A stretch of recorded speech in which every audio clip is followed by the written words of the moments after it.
म्हणलं आम्ही गावाकडची माणसं मुंग्या म्हणलं घाबरतो. मला म्हणजे तिकडे नसतात काय, कुठं म्हणलं. आता हिला काय सांगायचं, आमच्या भाकरीच्या पुटीत सगळ्या हरभऱ्याला डाळा जाळून त्याला येतात, चपात्या जाळून खातो म्हणून सांगतो. चला हॉल दाखवते, किचन दाखवते, टेरेस दाखवते, कमोड सुद्धा दाखवते. 70,000चा मी म्हणलं एवढा लाडू चालू.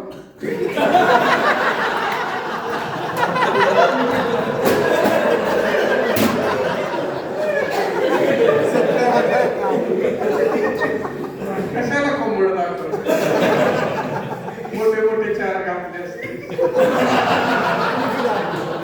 तू धावले नसते तर आम्ही दरवाजा मोडून बघितले.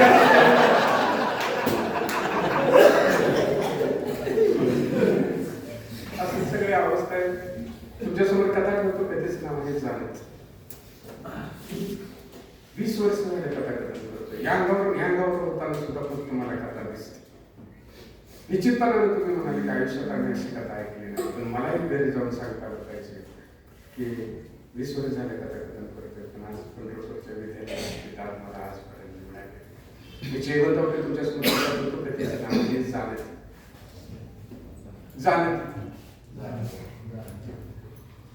सदाचं लग्न होऊन 2 महिने झालं तरी विचार मारुतीच्या डोळ्यात. गावात हर प्रकारची देवळं होती, तितक्याच प्रकारचे माणसं होती. ज्यांचा एकाच बायको विश्वास आहे ते रामाच्या डोळ्यात झोपायचे, आणि ज्यांचा एकापेक्षा जास्त बायको विश्वास आहे ते कृष्णाच्या डोळ्यात, आणि ज्यांचा लग्नावरच विश्वास नाही ते मारुतीच्या डोळ्यात. सदाचा लग्नावर विश्वास होता, आपल्या बायको विश्वास होता, तरी मारुतीच्या डोळ्यात झोपायचं. का तर सदाचा दोस्त नाग्या ती मारुतीच्या डोळ्यात झोपायची. अहो सदाने नाग्या दोघीची गुरी दोस्ती म्हणजे काय, कळायच्या आधीपासून दोघं दोस्त. पुन्हा कळायला लागलं सदाचा नाव विलास झाला. अहो नाग्या होतच तेवढा बारकं होतं तेव्हा पाटलांच्या जेवणाचं निमंत्रण नव्हतं तरी जेवायचे. आमरथाने 2 हाताने खाल्लं आणि त्याच हाताने बोंबलत गाव भरलं. पाटलाच्या गुळमाळ झुंपला केला. त्या नाग्याला पिक्चर बघायचा ना, पिक्चर बघणार आणि गावाच्या बायकांचे माणसांची नावं अगदी तशीच ठेवणार. आता हा मग काही कोण पिक्चर बघून आलं आणि मशीला दिसणाऱ्या माळ्याच्या मुंगीला माधुर दीक्षित म्हणायला. पार्टनर पिक्चर बघून आलं, पोळ्याच्या काळ्या मुंगीला कैटरीना कैफ म्हणायला. अमिताभ बच्चनचा पिक्चर बघून आलं, घरी गेलं, आई म्हणजे नाग्या रॉकेल गेली, ही कॅन घेऊन रॉकेला नाही गेलं, लांबडीच्या लांबडीला ही एकटंच उन्हात उभं राहिलं. सगळे म्हणजे नाग्याला घेते, नाग्याला घेते. नाग्या म्हणते कसं आमच्याकडे होते वैसे लाईन सुरू होऊन पण झाली तर नाग्याला नाग्या हातात झालं, निराश झालं, कॅन तसं चुकला पिक्चर लागेल. ही नाग्या सदाच्या लग्नात असं बेदम नाचलं तुम्हाला सांगतो. ह्याचा नाच बघून लग्नात थोडं देवळातल्या नंदीगत पाहिलं. आता सदाच लग्न झालं म्हणजे आपलं बी लग्न झालं पाहिजे म्हणून नाग्याला मुली बघायच्या. नाग्याला वाटत होतं या जगात एक तर नागिन अशी असेल किती म्हणल तरी तर लग्न नाग्याचीच नाही तर कातड टाकणार. म्हणून नाग्याने सगळ्या मुली पसंत केल्या, पण सगळ्या मुलींच्या बापाने नाग्याला नापसंत केलं.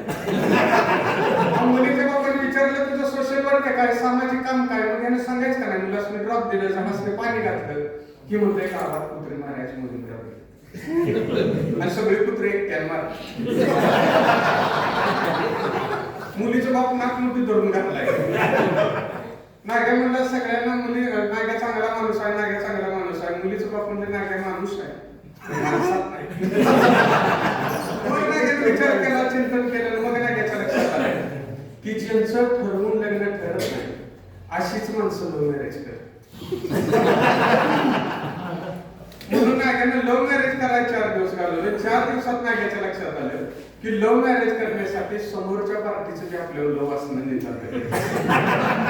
म्हणून नाग्याने रिसर्च लाईन महाराष्ट्र दुकानात जाऊन पाऊंडचा डबा आणला, 33% एक्स्ट्रा. आपल्याला कसा कसा कसा मिळतो पाठी हातावर घेतली, फास्ट फास्ट किस्ती घ्यायची अक्कल नाही. आता झाली बुडाला खुशी. पुन्हा घेतली फास फास असं करून पहिल्या वेळेला सगळा डबा संपवला आणि पिठाच्या गिरणीत कामाला असल्यावर पांढरं आता असली चीज बघितलं एखादी मुलगी हसणार. एक मुलगी याच्याकडे बघून हसली. अहो तुझी मेहनत दिखता है गाणं म्हणतच सदा आणि सदा म्हणलं एक मुलगी आपल्याकडे बघून हसली. सदा म्हणला मुलीची जात आहे हसायसारखी गोष्ट दिसली हसली. नाही म्हणलं आपलं तिच्यावर प्रेम आहे तीच आपल्यावर लव आहे. सदा म्हणला असू दे. नाही म्हणलं आपण तिला लेटर लिहिणार. सदा म्हणाला काय एसएमएसचा जमाना आहे ईमेलचा जमाना आहे कशाला लेटर लिहितोस. नाही म्हणला प्रेमाला आहे तशी बरोबर आणि त्याला सवाल गोठला म्हणून. सदा म्हणला खुशाल मग याने लिहिलं. सरत नाहीत प्रतीक्षेचे जीव घेणे हे क्षण. सरत नाहीत प्रतीक्षेचे जीव घेणे हे क्षण. प्रश्न आहे जीवनाचा तो फक्त हो म्हण. उत्तर दिलं. मला आश्चर्याचा धक्काच बसला तुला समोर पाहून. नाग्या तू जिवंत कसा कुत्री मारायची मोहीम राहून. नाग्या म्हणला ही मराठी साहित्यिकांच्या नादाला लागू नको मराठी लिहिलं हिंदीत लिहिलं प्रेम नॅशनलाइज असलं पाहिजे. आणि मग हिने लिहिलं एक ही बात दिल में चलती एक ही बात दिल में चलती ताजमहल बनाना चाहता हूं लेकिन मुमताज नहीं मिलती. मुलगीने उत्तर लिहिलं मऊ लागलाय म्हणून कोपरानेच खान. मऊ लागलाय म्हणून कोपरानेच खान तर नाग्या ताजमहल गेला उडत आधी सांगाच तरी नाग्या म्हटला मुलींची जात बुद्धूची बुद्धूच आपल्या शाळेत शिकले तसं आपलं लेटर लिहूया म्हणून श्री हनुमान प्रसन्न. आदरणीय पूजास शीर्षस्थान नमस्कार. लेटर लिहिण्यास कारण की आय लव्ह यू. बाकी सगळे ठीक आहे. तुझ्या बहिणीची खूप खूप आठवण येते. बाबांना अनेक आशीर्वाद आणि मम्मीला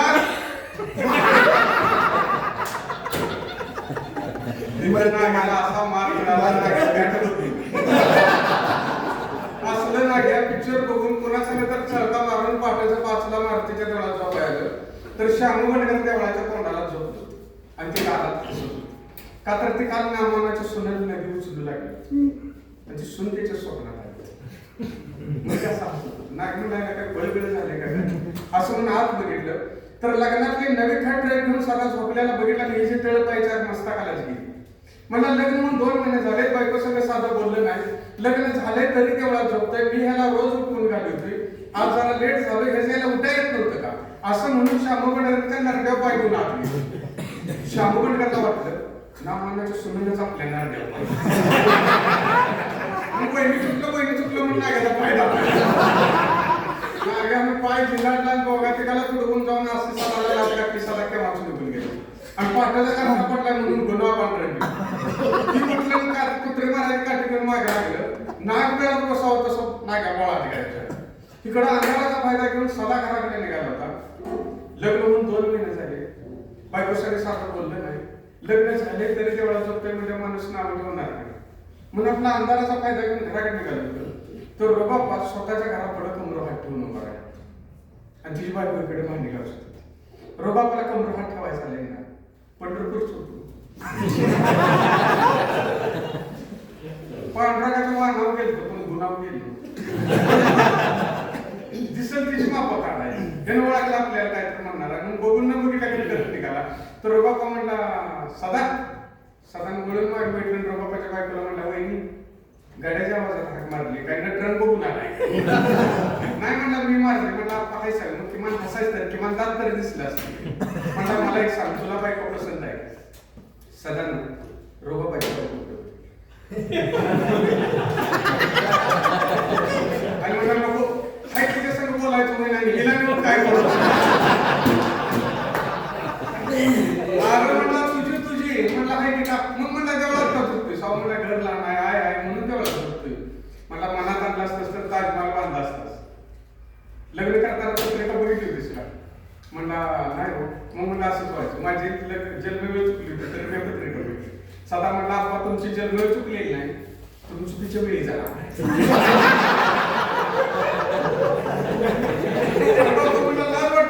लग्न म्हणून 2 महिने झालं बायको संग साधा बोला नाही सण आमची माप काढतोय. साधा खजिन झाला म्हणा खरंच आहे कशाला आपण गावाची माप काढायची काय नाही म्हणला आता आज बायको संग बोलायचंच असं म्हणून घरापर्यंत आला. दारात मस्त रेडा बांधली होती, पाण्याचा हौद होता, आंघोळीसाठी पाण्याची बाटली भरून घेतली. आता मला बायकोला पाण्याला साबण लावायला बोलवाय आणि बसा गुलू गुलू गुलू. पण सरळ बायकोला हाक मारण्यात काय अर्थ नाही म्हणून म्हणलं आई जरा पाठीला साबण लावाय.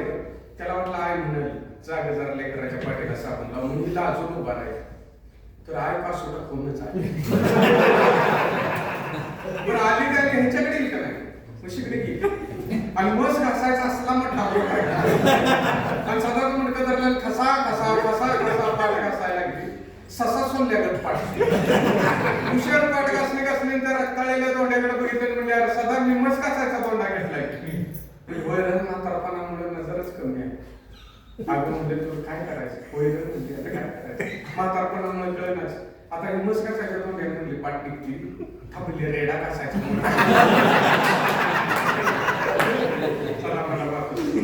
पाठ घासून आमची वाट तोंडात तसंच टाकला ना आत गेली. सदा म्हणला काय नाही आज बायको समोर बोलायचंच म्हणून आत आला. आता आईकडे भाजी नीट करतो, बायको तिकडे चुलीवर स्वयंपाक करतो. जुन्या पद्धतीचा फोटो लावते तसा आरसा लावला होता. किंवा आरशात बघून असा भान पडायला लागला आणि ह्याला आरशात आपल्या बायकोचा चेहरा दिसला. निखाऱ्याच्या उजेडात ते अधिकच देखणे दिसत होते. तो डोळे भरून असा बायकोकडे बघायला लागला आणि बायकोच्या लक्षात आलं सदा आपल्याकडे बघतो. ते हसले तसे ही लाजली. म्हटलं काय नाही आज बोलायचं चहा झाला का आई म्हणजे तुझं काय डोळं कुठलं बारा खोल्याचं घर असल्यावर विचारतोस मला नाग्या म्हणते तीच खरं. पिक्चर मधला गेला आपल्या आयुष्यात कधीच गमत येणार नाही. पिक्चर मधला नट लग्न झालं की बायकोचा हात हातात घेतो आणि मळ्यातलं गाणी म्हणत पळतो. आपण आपल्या बायकोचा हात हातात घ्यावा आणि मळ्यातलं गाणी म्हणत पळावं. पुन्हा म्हणलं नकोच आपल्या मळ्यातले कुत्रे नाही उडून काढते. मग मला करावं काय बायको सगळं बोलावं कसं नाग्या म्हणते तीच खरं.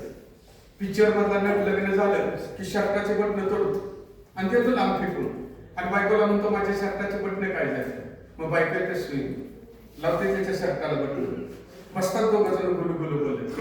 आपण मेसेज करायचं म्हटलं नाही ठेवायची बटणं.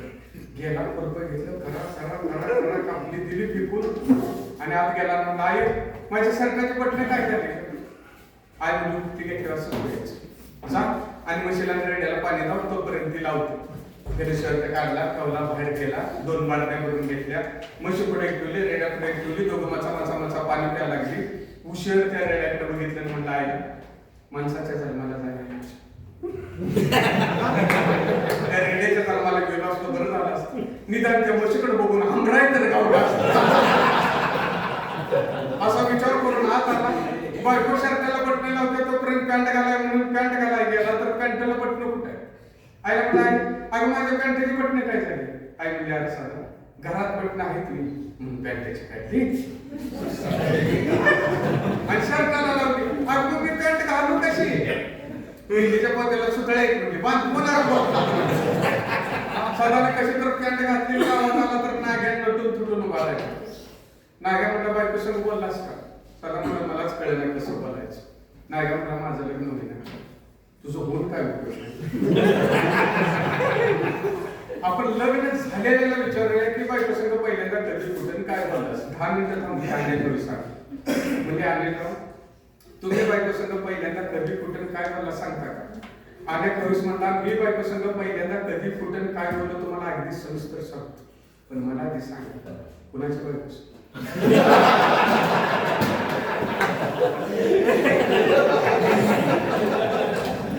अरे म्हणला गावाच्या बायकाचं गेलं तुझ्या बायकाचं अरे म्हणला कशाला तो डागाळ्याला भुतकळा काढता. म्हणला का म्हणला लग्नाच्या पहिल्या रात्री तिला बरं वाटावं म्हणून म्हणलं समज मी मेलो तर तुझं कसं होईल. तर मला म्हणजे मी पळी होईल आणि झिंजेस करून सगळ्या गाव बरं केली. आता कुठल्याही नवऱ्याला बरं वाटेल किंवा म्हणून म्हणजे तू खरंच पळी होईल तर मला म्हणजे नक्की मी पळी होईल म्हणजे तू दुसरं लग्न करणार नाहीस तर तसं काय नाही म्हणलं पळी काय करू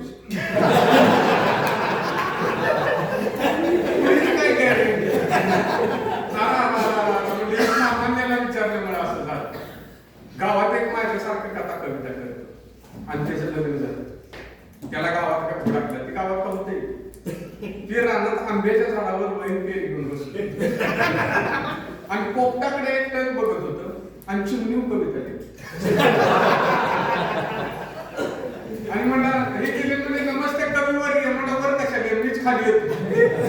झाडाला आंबा पडावं तसं खाली पडलं तरी 2 कविता सांगितली. साहित्यिक माणसे तुम्ही तुमच्या बायको सगळं पहिल्यांदा कधी कुठे काय मला सांगता का? अरा म्हणलं त्यासाठी तर राहणार म्हणलं का म्हणलं लग्नाच्या पहिल्या रात्री मी एवढा मोठा कवी आहे म्हणून तिला म्हणलं इथून पुढे मी कवितेला सोडली. तिने वेगळाच अर्थ काढला आणि ती म्हणजे माझ्यासाठी तुम्ही कवितेला सोडताय तर मग मी बी माहेरला गेल्या विजयाला पक्याला सांगा.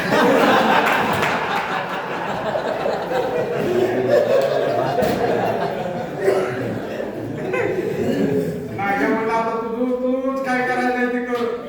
मला काय करायचं मलाच कळलं. नाग्या म्हणलं हे काय म्हणला काय सदा म्हणला मी बायकोला मारतील नवस बोलला बायकोची माझी भेट घडवून आणून तुला 5 आणणार असं तो नाग्या म्हणला खुळायस. स्वतःच्या शिट्टीला आग लावून गावाच्या बायका भेट वाजतेला मागेच बंद केली. आता तुलाच काय तर करायला लागेल. मला काय करू सांग. नाग्या म्हणला हे काय म्हणलं काय आई गावाला घालवा आणि निवांत बायको समोर बोलत बस.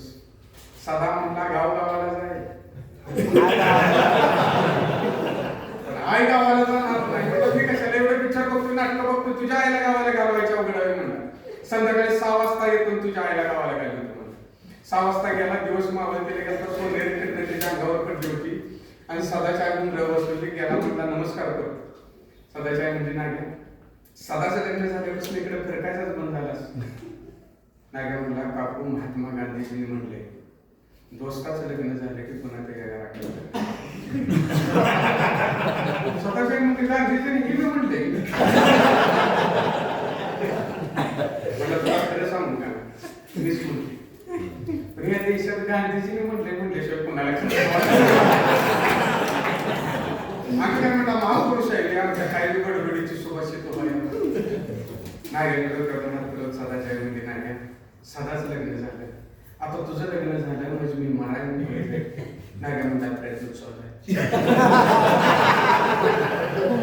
आता मग तुझा दाखला देऊ शकतो पण तू पुढे कोंबडे काय तिथे काय करतेस हे सांगतो राग आवश्यक म्हणजे लग्न झालं जाय म्हणजे पण हिमच आहे की माझ्याशिवाय धारण देत नाही म्हणजे काहीतरी प्रयत्न कर मार्ग काढ म्हणजे हे काय म्हणजे काय तू धारा काढणार असेल तर मी गावाला जाते काय मला काढतो म्हणजे असे तेच काढायला म्हणलं मग तिला पाहिजे साडी नेसून नाग्या म्हणला तुला काय लाज नावाचा काय प्रकार देवाने दिलाय का गड्यासारख्या गड्याला साड्या नेसायला म्हणजे हो तू एवढं पिक्चर बघतोयस नाटक बघतोयस मग तू साड्या नेसलास तर बिघाड बघतो नाग्या म्हणला ती बी खरंच आहे. गोविंदाने स्त्रीची भूमिका केली कमल हासनने केली बच्चनने केली बालगंधर्वांनी तर उभा आयुष्य साडेत नाही. आपण दशकासाठी नेसलो तर बिघाडलं म्हणला नेसतो पण तुझं बट्यार नेसणार वहिनीचं शाल नेसायचं आहे तर जरा जीवाच्या हौस करतो दिवस मोकळायला ह्याला शाल नेसवला पदर घेतला पाया पडताना म्हणला नमस्कार करते आणि जीभ चावल्या आईला मला साड्याची आम ताकद आहे भाषेत सुद्धा बदल आणि हातात टिचकी घेऊन अफसर आलीच्या धर्तीवर थुंकत चालायला लागला दिवस मावळ्याला मागेच वळलं म्हणलं काकू म्हशीला रडकायची सवय नाही मला का तोंड घालायला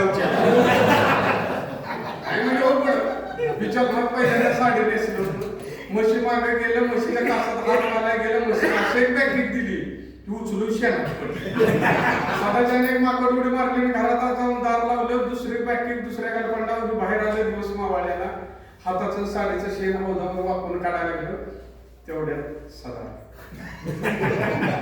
बैठली तर घरात दार बंद ही याच्या बायकोचा शालू नेसले पाठमोर आहे वाकून हाताचं साडीचं शेण काढते आईला म्हणा नाही घ्या जोरात काम केलं आई गावाला गेली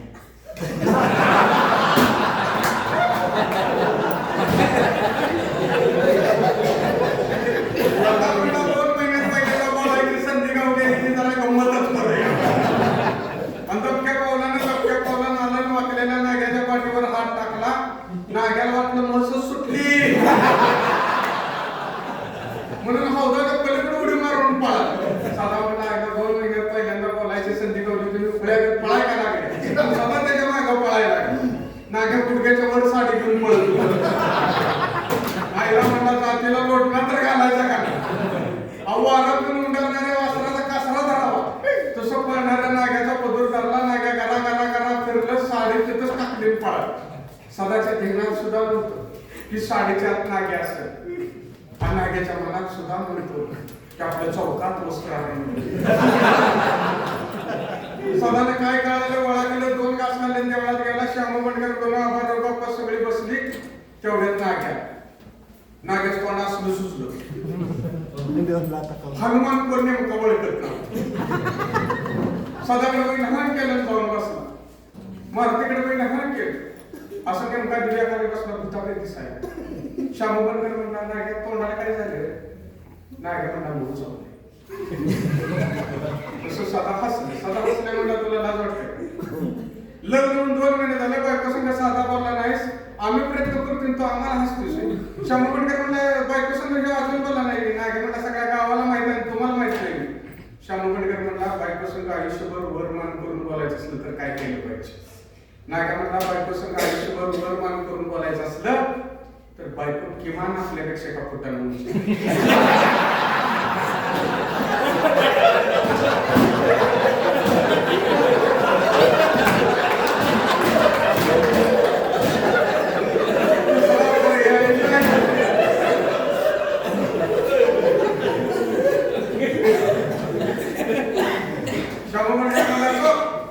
आपला अनुभव आहे. लग्न झाल्या बायकोच्या कानाखाली आवाज काढायचा आपला अनुभव आहे. First impression is the last impression. Nagya म्हणला, आपला अनुभव आहे म्हणताय, मग तुम्ही काय जोडायचं? म्हणला, अनुभव आपला, मार खाणारी पार्टी आपणच आहे. नाग्या म्हणला, काय विचार बघता का? द्यायची बायकोला ढकलू आणि मगरीने खाल्ली म्हणायचं. शासन 2 लाख रुपये देते, 2 लाख. श्यामबंडकर म्हणला, काय उपयोग नाही, जात मगरीला खाऊन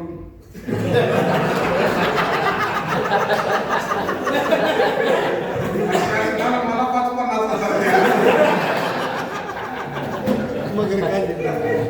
मला एवढी खतरनाक बायको आहे. मला खतरनाक बुमराचा बाउन्सर चुकवायचे.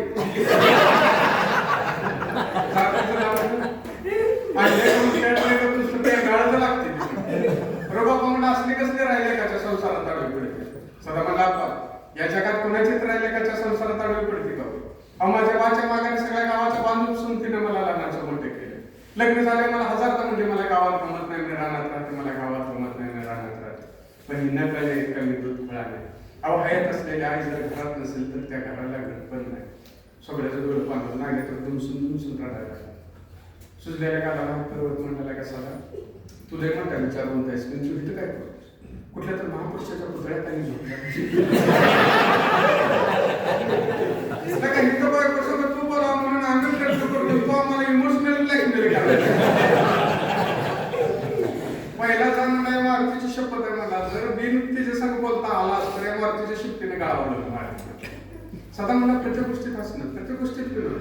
ज्याला राहायला 2 खोल्याचं घर नाही त्याच्या वेदना तुम्हाला कधी समजणार? जो आपल्या बायकोशी 2 शब्द बोलू शकत नाही त्याच्या वेदना तुम्हाला कधी समजणार? असं म्हणून बाहेर गेल्यानं कट्ट्यावर बसलं. थोडा वेळ कोणीच काय बोललं नाही. त्याच्या खांद्यावरती हात पडला, त्यानं वर बघितलं, नाग्या होता. नाग्या म्हणला, सदा तुझ्या आयुष्यातील प्रत्येक प्रसंग आम्ही हसण्यावर घेतोय म्हणून तुला दुःख होणं साहजिक आहे, पण हसणं निवडवरचं वास्तव खूप वेगळं आहे. अरे समाज प्रबोधनाच्या गप्पा मारणारे लोक जेव्हा एअर कंडिशन मध्ये बसून गरिबीची व्याख्या करू लागतात, आपले बंगले टुमदार बांधून दुसऱ्याच्या दारिद्र्याचा बाजार मांडतात, मंदिर मस्जिद चर्चला लाखो रुपयाच्या देणग्या देऊन गरिबाच्या झोपडीकडे तुच्छतेने पाहतात, त्यावेळेला सामान्याला पोट धरून हसण्यापलीकडे काय करता येऊ शकते? हे हसणं म्हणजे गरिबाला अधिक गरीब करून पाहणाऱ्या व्यवस्थेला नाकारणं आणि आपल्या आई वडिलांना वृद्धाश्रमात ठेवणाऱ्या मुलापेक्षा आपल्या आईसाठी देवळात झोपणाऱ्या सदाला सुंदर नाही. तुझ्या वेदनेवर घातलेले भूमकर म्हणजे विरोध आहे. दोघांनी एकमेकाला कडकडून मिठ्या मारल्या, पाणावलेल्या डोळ्यांनी दोघांचा चेहरा स्पष्ट दिसलं आणि सदा आपल्या घराकडे झोपायला निघाला. सदाच्या बायकोला रोजच्या प्रमाणे जेवणावरून दिवा उशाला घेऊन अंतरुणाला पाठ टेकली. दिव्याच्या उजाडात त्या अधिकाची देखणी दिसत होती. तिला सदाची याद आली. इतक्या गारवान लटकत तिने कायच केला, आपल्या लगेच असला पाहिजे. ते उठणार होती. इतक्यात सासू जागी झाली. सासू म्हणजे कोण आहे? सदा बाहेरने कचरता बाजारा. ती म्हणजे पोरी बघ लेकराला पाणी पाहिजे असं. ती उठली. तिने तांबे हातात घेतला, वर फुलपात्र ठेवलं. पदर सावरला थरथरच्या कणकरी काढली बाहेर सदा भाऊ पाणी तो कचर केव्हा म्हणा हे घ्या तिला तो काहीतरी बोलणार होता इतक्या सासून पुस बदल उद्या शेतावी जेवण घेऊ असं म्हणून तो निघून गेला त्या काय आणि तिनं अंतरुणाला पाठ टेकली या अगोदर ती शेतावर गेली होती पण तेव्हा ती वल्याला गेली उद्या ती एकटी जाणार होती आपल्या पतीला भेटणार होती धन्याला भेटणार होती ज्याच्यासाठी ती अधीर झाली होती त्या कारभाराला भेटणार होती त्याच्याशी गोड गोड बोलणार होती त्याला 2 घास खाऊ घालणार होती त्याचं तोंड गोड करणार होती या विचाराने ती लाजली तिने दिवा मारला आणि अंधाराच्या हवाली झाली रोजच्या पेक्षा लवकर सदा नाही दिली आयो मी शेतात होतो तिला जेवण घेऊन लावून दिली सदाची आई जागी झाली सदा सदा म्हणून हाका मारला पण सदा केव्हाच निघून गेला सदाची आई म्हणजे काय म्हणत होता तिने सांगितलं शेताव काम म्हणून गेले तर मला जेवण घेऊन यायला सांगितलं सदाची आई म्हणजे अगं तू नवीन होती एकटी दुट्टी जाणार कशी मीच जात तिथं गोमान स्वयंपाकाला हात काढला परत आमच्या घरून पीक काढू लागली निखाऱ्याच्या उजेडात ते अधिकाचं देखील दिसत होतो पण तिचं चित जेवणावर नव्हतंच शेवटचा प्रश्न म्हणून म्हटली आत्या मीच जाते मला वाटत म्हणायचे बरं बाया जा असं म्हणताच ते खुश झाले आणि जायला निघाले इतक्यात सासू म्हणले बघ साशाच्या काळजाने तिनं मागं बघितली सासू म्हणजे ऊन मी म्हणते आणि कालपासून आवाज मी निघायला लागले आलाच पाऊस तर घडीभर थांबते बरं म्हणून ती घराबाहेर पडली आता ती गावच्या रस्त्याने चालू लागली गावाच्या बायका तिला जवळ बोलू लागल्या तिच्या रूपाचं कौतुक करू लागल्या 1-2 बायकांचा राग हात तिच्या गालावर उतरला पण तिचं लक्ष तिकडे नव्हतंच तिला आपल्या गतीला भेटायची तर ज्ञान भेटायचं ती चालत चालत पांडीजवळ आली पांडीतनं वर आली मेहनती करून वावरत तयार होती पहिल्या पावसाची ओढ त्या शेतसरला लागली इतक्यात तळच्या ढगाची सावली तिच्या अंगावर पडली विस्कटलेले केस सावरे तिने वर पाहिजे गोवर्धन उचलणाऱ्या गवळ्याच्या सावळ्या पोरावर ते काळं ढग आपल्याकडे बघून हसते असं तिला वाटलं ती पुन्हा पुढे चालू लागली